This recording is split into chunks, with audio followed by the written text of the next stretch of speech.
Olá, pessoal! Sejam todos bem-vindos a mais uma aula de Física. Eu sou o professor Michael Maciel e nessa aula de hoje, pessoal, é uma aula que dá continuidade à nossa jornada pela física.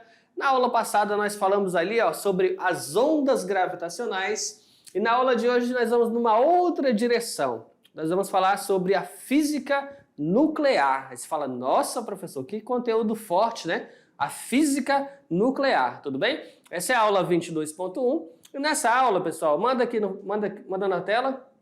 E nessa aula nós vamos falar, olha só, dentro do conteúdo de física nuclear, iremos falar sobre o núcleo atômico, né? As massas e as dimensões nucleares. Falaremos sobre a radioatividade, né? A biografia da família Curie, o decaimento radioativo e a radioatividade tecnológica na medicina. Falaremos ainda sobre a fissão e fusão nuclear, o rejeito radioativo e os acidentes nucleares, tudo bem? Então vamos começar aqui. Física nuclear, pessoal, o que é a física nuclear? Vai ser um ramo da física ou área da física que estuda as propriedades de interações dos núcleos atômicos, assim como os mecanismos básicos de reações nucleares com nêutrons e outros núcleos. As aplicações mais conhecidas nessas áreas são, então aí como exemplo, né, e aplicação, a gente pode destacar, manda aqui no fundo, olha só, como exemplo a gente pode destacar o caso de uma usina nuclear. Olha aí a usina nuclear, ó, aqui ó. Ah, professor, eu já vi uma usina nuclear parecida com essa lá na televisão, naquele filme, naquela série, por exemplo, certo? E aí o que acontece, né? Essa usina nuclear, ela vai o quê? Aqui ó, de energia nuclear, ela vai liberar um vapor não radioativo, né? Que vai sair das suas torres de resfriamento, ok, pessoal? Então, uma das aplicações aí da física nuclear é produzir energia, né? No caso, produzir no sentido de transformar energia, ok? Vamos lá, pessoal, manda na tela. Ainda uma outra aplicação dessa física nuclear, aí infelizmente, ela também é aplicada em armas nucleares, tá? E aqui temos um exemplo, ó, a explosão de Trinity. Então, armas nucleares utilizam a tecnologia da física nuclear. Também temos uma aplicação, e aqui mais interessante, né? A aplicação na medicina nuclear. Então, assim, vai ter exames médicos que são solicitados, né? Determinadas imagens do corpo que são solicitadas, e essas imagens só são obtidas graças a determinados exames aqui, ó. Ok? E aí, para cada determinado exame, você vai ter um equipamento munido com tecnologia da física nuclear, ok? Outra aplicação, pessoal, é a engenharia. Olha só, eu posso utilizar na engenharia de materiais, ok? E mais ainda sobre a engenharia nuclear. Então, na USP, né, a partir de 2021, surgiu esse curso aqui, ó, Engenharia Nuclear. Então, assim, é um ramo da física que vem impactando a nossa tecnologia, que vem disseminando o conhecimento e aplicações. Então, diferente do que a gente pode pensar quando você começa a falar de física nuclear, inicialmente você logo imagina a bomba, né? Ah, vou imaginar uma bomba, uma explosão. Mas não, pessoal. Na prática, a física nuclear ela pode ser aplicada em vários ramos, vários meios, várias coisas que acontecem no nosso dia a dia podem ter uma aplicação da física nuclear. Então, ela não vai ser destinada ali para fins bélicos, como esse estereótipo é criado, tudo bem? Vamos lá, pessoal. Existem várias forças na física, e podemos classificá-las em 4 grupos. Então, olha só, quais são as forças da física? Aí você falava, professor, eu estudei força em física lá na mecânica, tá? Eu estudei força em física lá na mecânica, lá no primeiro ano, né, do ensino médio mecânica, eu achava que só tinha um tipo de força. Não, pessoal, a física, ela classifica as suas forças. E são essas forças o quê? Da natureza. Nós temos, a força gravitacional, ok? Essa força gravitacional, ela está relacionada com o quê? Relação de atração, atração entre os corpos, ok? E ela também é responsável pela órbita dos planetas e pela queda dos corpos. Então é uma força que é responsável pela atração dos objetos no espaço, a queda dos corpos, ok? Então temos uma representação aí, a translação, olha aí, a translação do planeta. Pessoal, a translação do planeta ao redor da estrela, que no caso é o Sol, certo? essa translação da estrela ao redor do Sol acontece devido à força gravitacional. Mas essa mesma força gravitacional, ó, também é responsável pela queda dos corpos, ok? Então tá aqui, ó, tá uma fruta aqui no pé, de repente, ó, o que aconteceu, pessoal? Ela vai cair, ok? Então, ficou maduro, caiu, certo? Essa queda dos corpos também é, ó, um efeito da força gravitacional. Então essa daí foi a primeira força descrita. Vamos à próxima força. Manda na tela. Força eletromagnética. Então nós temos a segunda força da natureza. Força eletromagnética. Dá origem aos fenômenos elétricos, aos ímãs, às reações químicas e etc. Então aí a representação. Temos o fenômeno da indução magnética, tá? Então, da lei de Faraday, onde eu tenho aqui um tipo de gerador, ok? Uma fonte de força eletromotriz. Tenho aqui um circuito-chave. À medida que eu vou fechando essa chave ou abrindo essa chave, eu vou causar aqui uma indução da primeira para a segunda bobina. Nessa segunda bobina vai surgir uma corrente elétrica induzida. Então esse instrumentozinho aqui, esse galvanômetro, ele vai acusar a existência dessa corrente, ora positiva, e ora negativa. Ou seja, essa corrente vai ser alternada porque eu estou abrindo e fechando aqui, ó, o circuito-chave, ok? Então a força responsável por isso vai ser a força, eletromagnética. Também tem a situação de você colocar uma pilha, né, sobre um ímã e colocar uma bobinazinha ao redor, fazendo contato, e você vai ter esse tipo de movimento aqui, né, o motor homopolar. Temos ainda a possibilidade de colocar esse ímã em queda livre, só que você vai perceber que nessa queda livre, ele não vai cair tão rápido, porque você vai ter, além da força-peso, uma força magnética atuando sobre ele, retardando a sua queda. E olha só, também temos aqui uma representação onde uma esfera ela tem a sua trajetória guiada pelo ímã, ok, pessoal? Vamos apagar aqui. Olha só, então, pessoal, quantas forças foram até agora? Olha só, quantas forças foram até agora? Falamos da força gravitacional, primeira, força gravitacional. Segunda, força eletromagnética. E aí a terceira é o quê? Tá aí, ó, força nuclear fraca, tá? Então, força nuclear fraca. Vai estar relacionado com o quê? Com o decaimento de um elétron, né? Emitido pelo núcleo. Então, o decaimento do núcleo do átomo. Então, essa força do decaimento está relacionada com a força nuclear fraca. Manda na tela. Então aqui, ó, quando o núcleo de um átomo é instável, ele sofre um decaimento radioativo natural, tá? Ele vai ser modificado. Então, já que ele está instável, ele vai ser modificado. Antes do decaimento, núcleo pai, núcleo excitado. Antes do decaimento, ele vai ter aqui, ó, e depois do decaimento, núcleo filho, vai ser 2 prótons, 2 nêutrons. E vai liberar o quê? Uma partícula alfa, ok? Nesse caso aqui, o núcleo filho dele vai ser um próton extra e um nêutron a menos. E vai liberar o quê? Uma partícula beta. Tá vendo que a partícula beta é um elétron, é negativa. E nesse caso aqui eu vou ter um núcleo excitado, ele permanece o núcleo, agora não excitado, mas ele vai liberar raios gama, né? E essa radiação gama são o quê? Fótons de alta energia. Então assim, enquanto que aqui é liberado partícula, partícula aqui libera energia ou radiação eletromagnética. Manda aqui no fundo.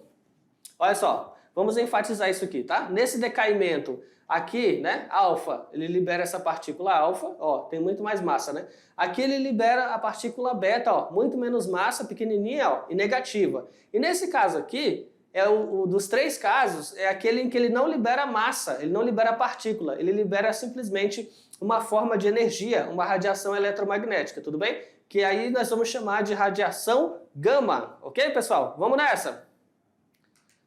Temos aí agora um quarto tipo de força, que ele vai chamar de força nuclear forte, tá? Então foi, a gravitacional, a eletromagnética, a força nuclear fraca e a força nuclear forte.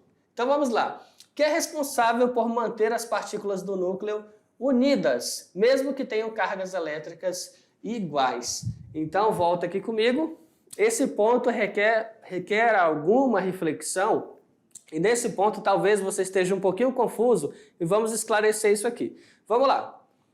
Algumas aulas atrás, quando nós falávamos sobre cargas elétricas, falamos sobre cargas positivas, negativas, força elétrica e força eletrostática, você estudou que quando você tinha cargas positivas e negativas, ou seja, cargas de sinais contrários, você lembrava que elas faziam o quê? Elas sofriam atração eletrostática. Havia uma força de atração. E você estudou também que quando essas cargas eram positiva e positiva, elas, se repeliam. Quando ela era negativa e negativa, elas, se repeliam também.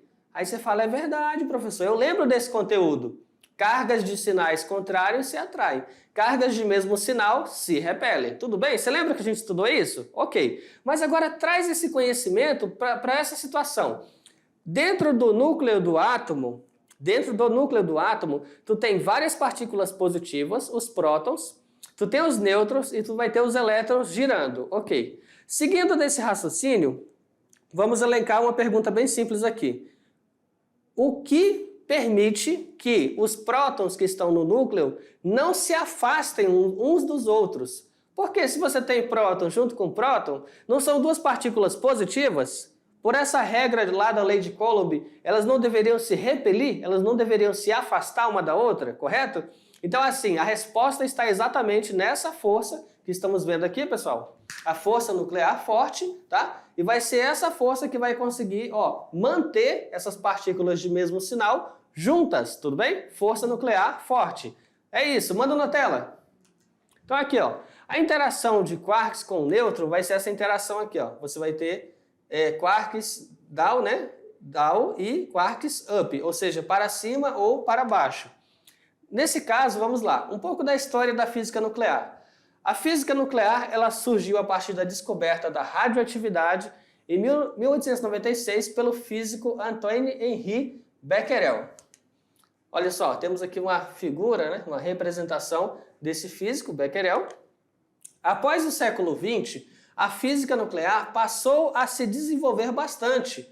Construiu-se o quê? O primeiro reator nuclear, que foi destinado à pesquisa científica e à fabricação da primeira bomba atômica, né? Foi construída logo em seguida. Então, assim, esse estereótipo que é criado em torno da física nuclear é um pouco também devido à história, né? Porque mal desenvolveu o surgimento da radioatividade, a descoberta da radioatividade, eles já criaram um reator e logo em seguida já produziram uma bomba. Então, quando as pessoas tentam associar a física nuclear a bombas, em parte dá para perdoá-las, né? Mas é um pensamento que já foi. Atualmente nós estamos com várias outras aplicações na física nuclear, tudo bem? Como eu já mencionei. Vamos na tela.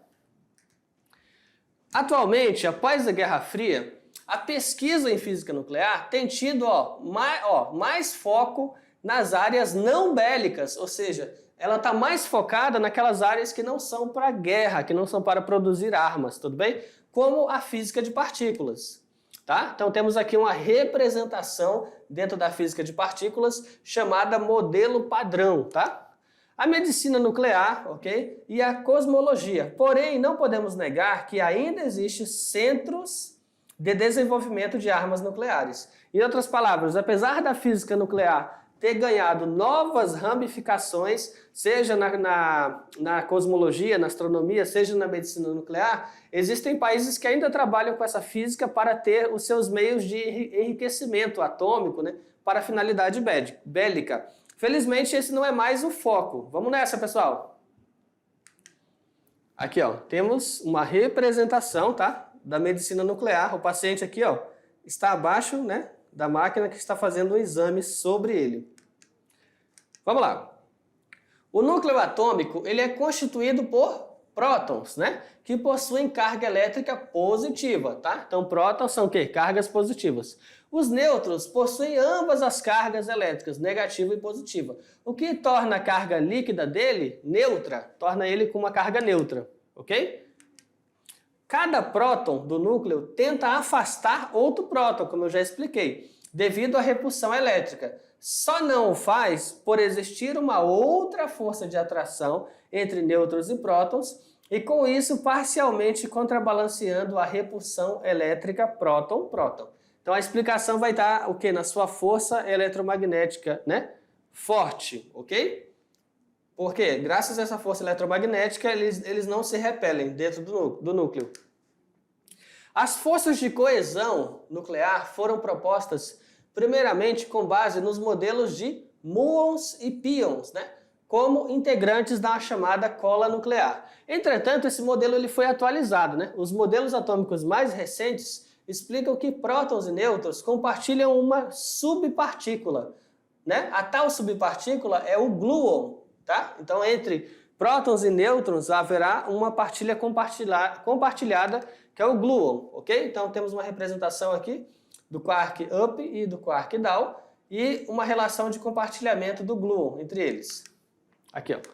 E nessa imagenzinha aqui, ó, de colisão, vai ser o quê? É um experimento que foi realizado no acelerador de partículas, LHC, e estudado pelo pesquisador brasileiro David Dobrikait, né, Chinelato, do Instituto de Física Gleb Wattherin, da Universidade Estadual de Campinas. Encontrou sinais muito similares ao do plasma a partir da colisão de prótons com núcleos atômicos do chumbo. Então, assim, estudos anteriores foram baseados na colisão de dois núcleos pesados, tá? Então, essa imagem é referente a essa pesquisa. Um próton e um nêutron se comportam como dois cachorros. Olha a analogia. Um próton e um nêutron se comportam como dois cachorros por um osso, tá? Brigando por um osso. Ou seja, o osso, que no caso é o gluon, está com o cachorro e ora está com outro cachorro, ok? O nêutron. Então, ora o gluon vai estar com o próton, ora estará com o nêutron. Assim, eles se mantêm próximos. Como são diversos prótons e diversos nêutrons, a disputa envolve todas as partículas e elas se mantêm unidas, tudo bem? Então aqui, ó, dentro dessa estrutura e representação do átomo, eu tenho uma ampliação. Dessa ampliação, eu vejo que vocês têm os quarks up e quark down, e que entre eles haverá esse compartilhamento, né, o gluon. Essa união enfraquece se o átomo for muito grande, como um átomo de urânio. Por exemplo, esses átomos muito grandes são instáveis e podem perder parte de si. Então aí existe uma analogia, uma relação entre o tamanho, né, desse átomo e essa estabilidade. Por quê? Porque ele fala que existe lá um compartilhamento, né, do próton e do nêutron através do gluon e que esse compartilhamento está vinculado ao tamanho do seu núcleo. Então, se ele tiver um núcleo maior, essa força nuclear forte, essa interação que mantém eles juntos, talvez não seja o suficiente. Então, esse átomo sendo grande, ele vai tender a sofrer o decaimento, tudo bem? Ele vai se transformar. Vamos nessa, pessoal? Processo chamado, ó, de desintegração radioativa. Agora vamos ver as dimensões nucleares, como funciona. Uma das inúmeras experiências realizadas por Rutherford demonstrava o espalhamento das partículas alfa. Então o que o Rutherford fez? Vamos lá, traz aqui no fundo. Vamos ver esse experimento do Rutherford, bem aqui, vamos lá. O que o Rutherford fez? Ele lançou partículas alfa, certo?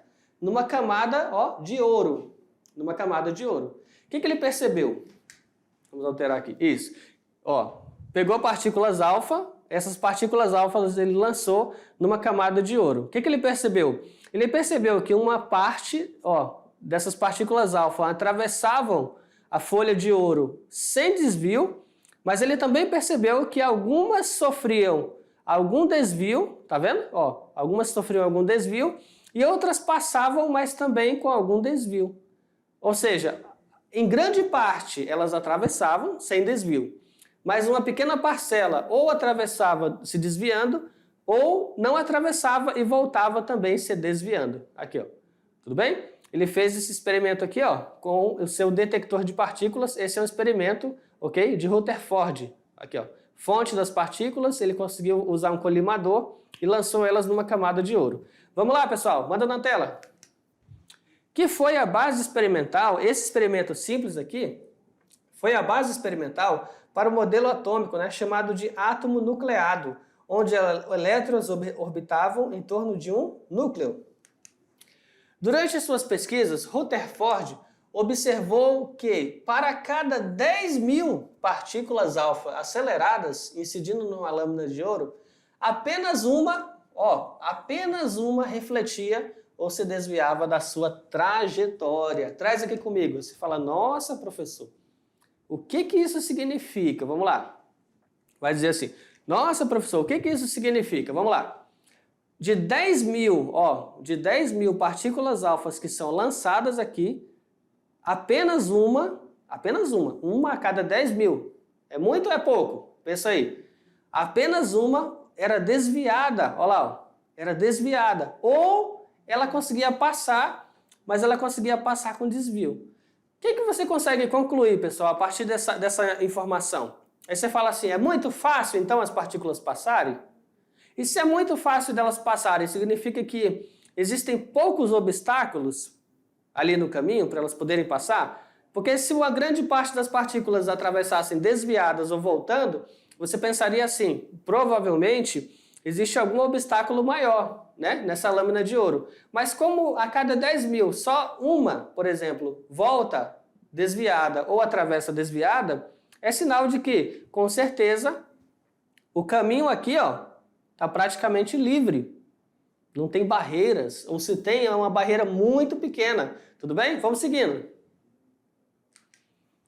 A conclusão foi que o raio de um átomo, olha só, o raio de um átomo poderia ser em torno de 10 mil vezes maior que o seu núcleo. Ou seja, entre o núcleo de um átomo e a sua borda, né? Para você ter aqui qualquer coisa, você tem um espaço muito grande, tá?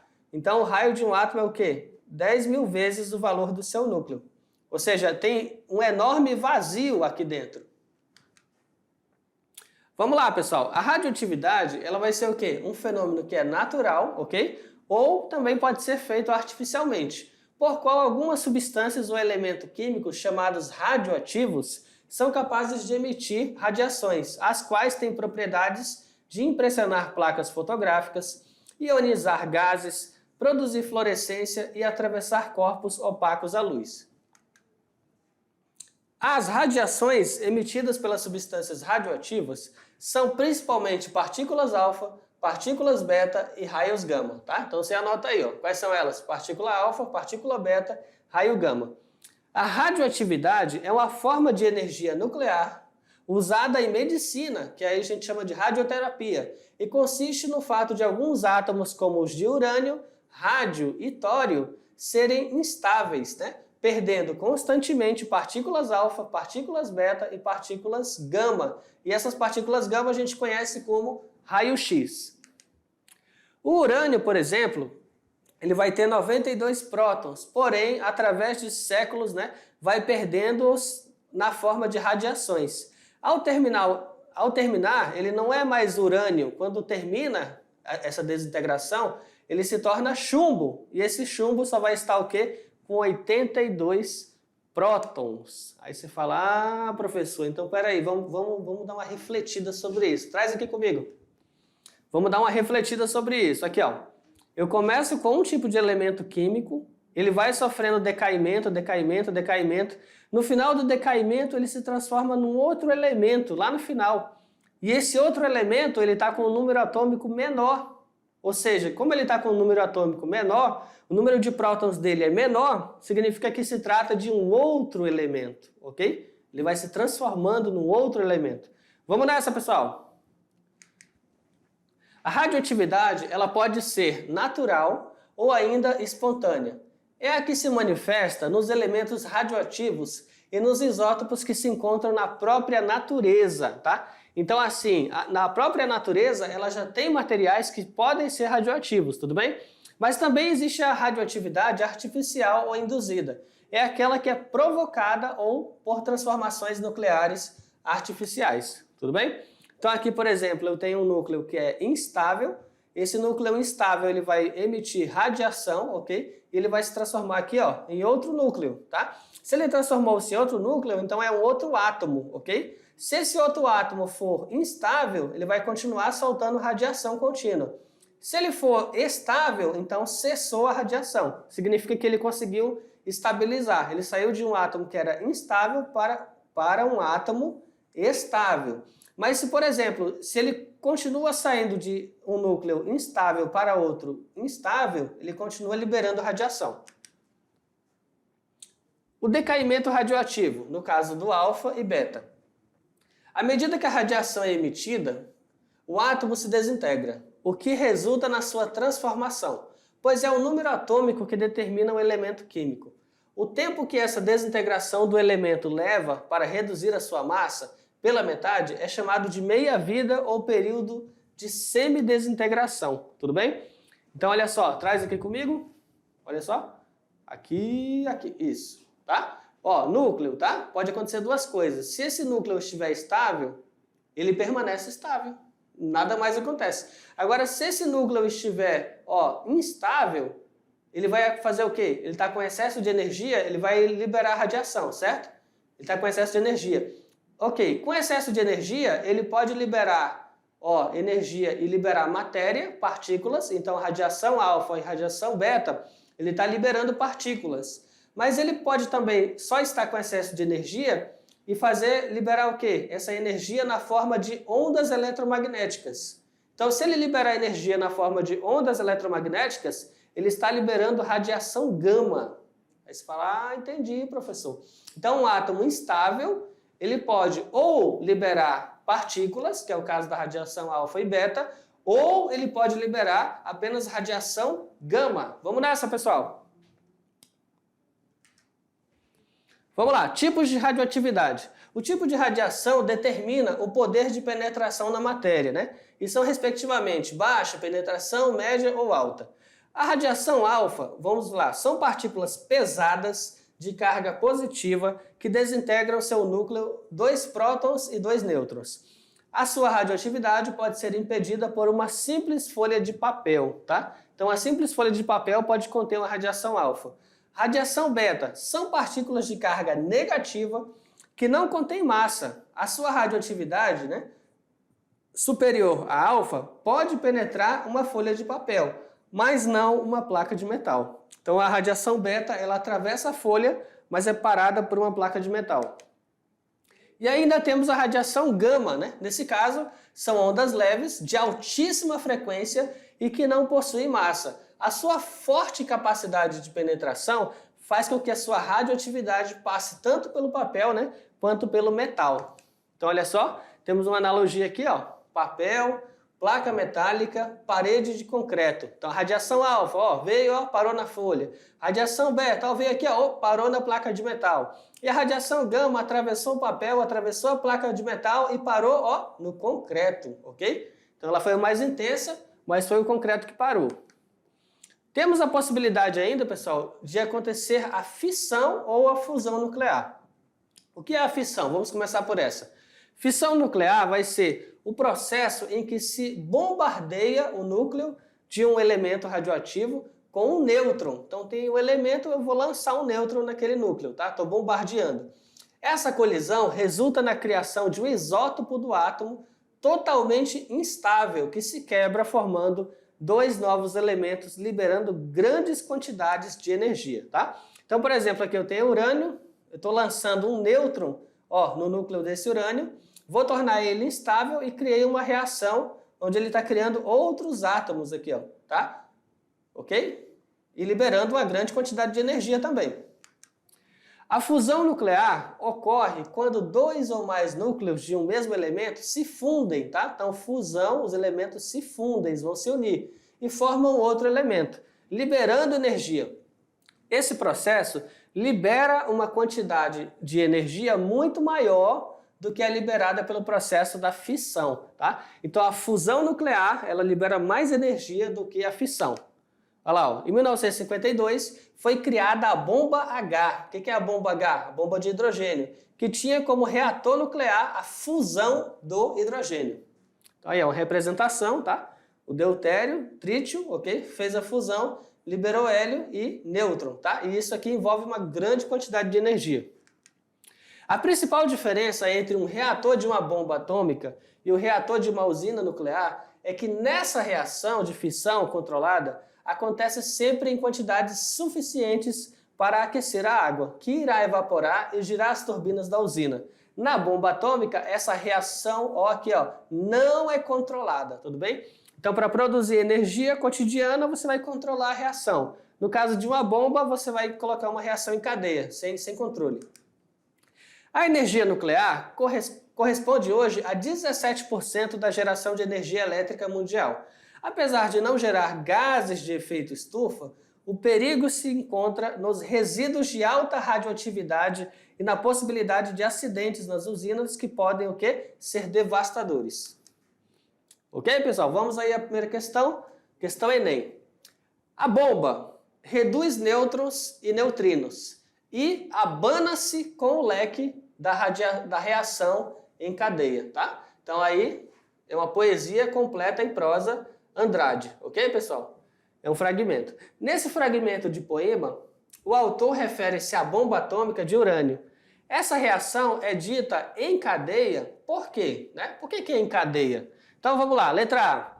A fissão do urânio ocorre porque na fissão do urânio ocorre liberação de grande quantidade de calor que dá continuidade à reação. Então na letra A está falando que é o calor, presta atenção, é o calor que dá continuidade à reação? Será que é isso mesmo?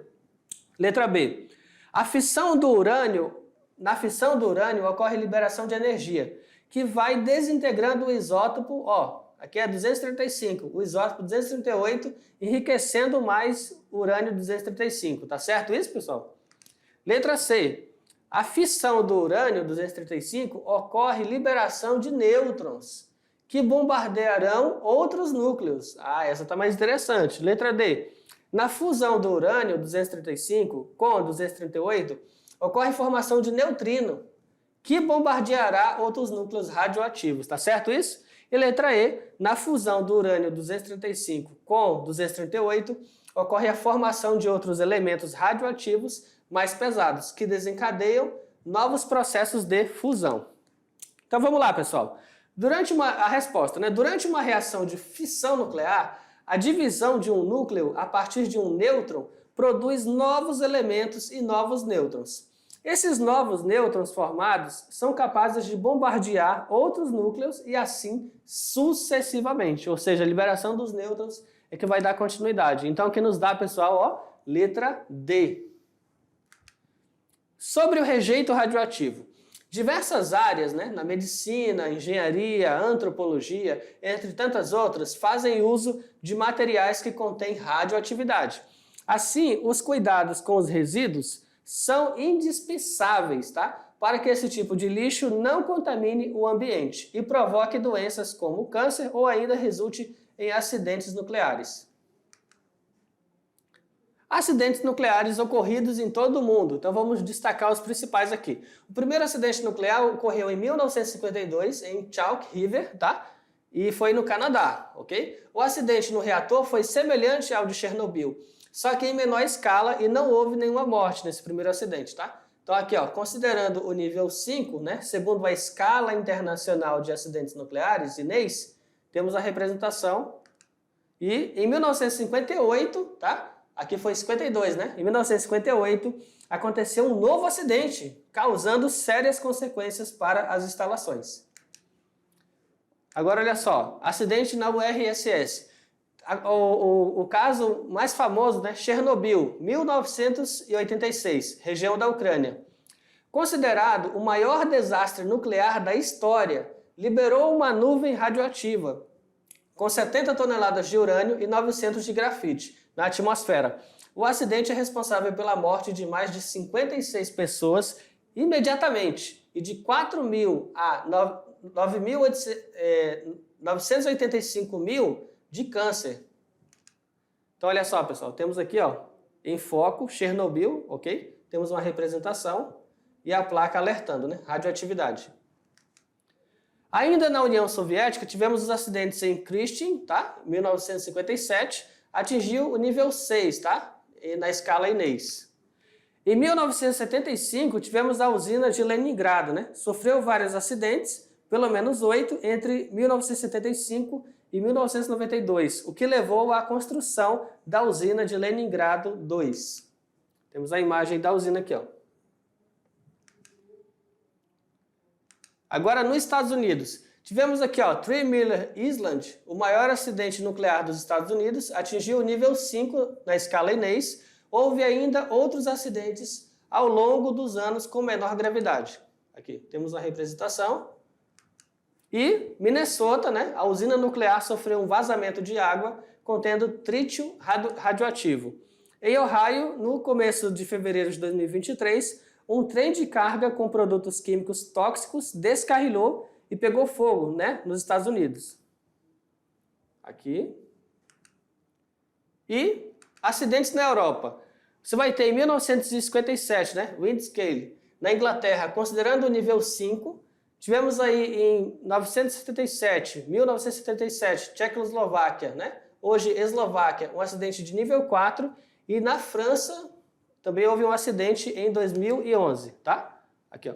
Explosão do forno aconteceu num complexo nuclear, na França. Houve acidentes em outros 3 países, né? Na Suíça, na Suécia e na Alemanha. Também aconteceram acidentes nucleares, pessoal, no Japão, tá? Aqui, ó, Tsuruga, tá? 1981, 4 vazamentos radioativos na usina nuclear de Tsuruga deixaram 278 pessoas contaminadas por radiação, né? E em Tokaimura, em 1999, houve uma reação descontrolada com vazamento de radiação, ok? A usina nuclear Daiichi, né, sofreu danos com 3 de seus reatores. O desastre foi classificado como grau 5 na escala Inês. Aí, ó, representação. No Brasil, pessoal, no Brasil também teve acidente nuclear? Teve, pessoal. Aqui, ó, o caso do Brasil, 1987, tá? O caso Césio 137. O acidente radioativo nível 5, segundo a escala Inês, aconteceu em Goiânia, quando 2 catadores de papel encontraram um aparelho de radioterapia e o levaram para um ferro velho. Após desmontarem o aparelho, os homens encontraram uma cápsula de chumbo com cloreto de césio em seu interior. A coloração brilhante do cloreto de césio no escuro impressionou Devair Ferreira, o dono do ferro velho, que levou o pó branco consigo e distribuiu o material para familiares e vizinhos. Aqui, ó, tá? O ferro velho, ok? Vista aérea, 87. Após o contato com o césio, houve náuseas, vômitos, diarreia, né? Então a sobrinha dele foi a primeira a falecer 6 dias após ingerir o material. Ao todo, 11 pessoas morreram e mais de 600 foram contaminadas. A exposição à radiação atingiu 100 mil pessoas. Temos aqui, ó, um recorte do jornal, pessoal, da época aqui, ó. Césio em ferro velho espalha radioatividade em Goiânia. Ok, pessoal? Então vem aqui comigo. Olha só. Essa sequência de notícias que eu mostrei agora no final da aula, né?